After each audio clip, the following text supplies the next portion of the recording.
নমস্কার। নমস্কার।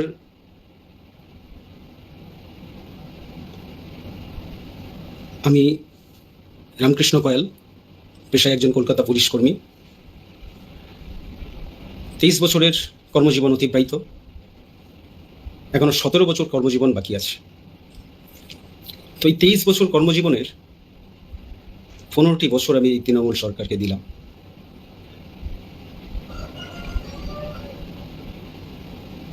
এই 15 বছরে আমি দেখলাম কিভাবে ডিপার্টমেন্টের ইসলামীকরণ হচ্ছে। আমি 15 বছরে দেখলাম কিভাবে প্রশাসনিকভাবে হিন্দুকে, বাঙালিকে মুসলিম হওয়ার জন্য উৎসাহিত করা হচ্ছে।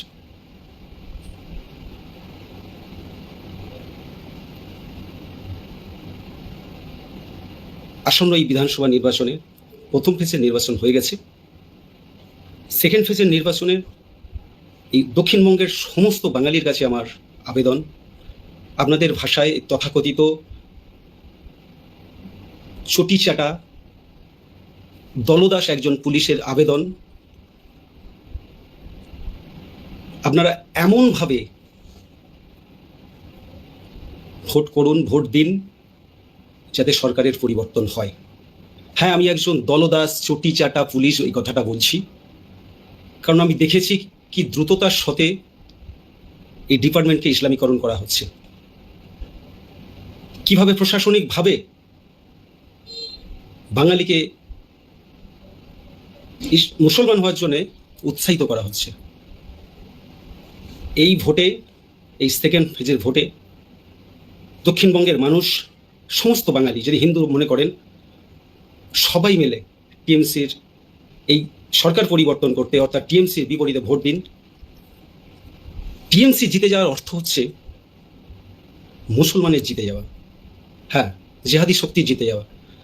আর মুসলমান জিতে যাওয়ার অর্থ হচ্ছে আমাদের মঠ মন্দির ধ্বংস হওয়া, আমাদের দেবদেবীর মূর্তি ধ্বংস হওয়া।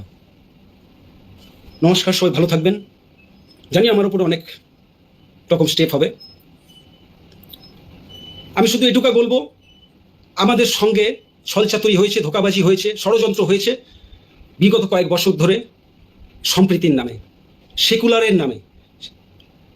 আর দয়া করে এটা করবেন না। বাঙালিকে বাঁচতে দিন, হিন্দুকে বাঁচতে দিন, হিন্দুকে হিন্দু হয়ে বাঁচতে দিন।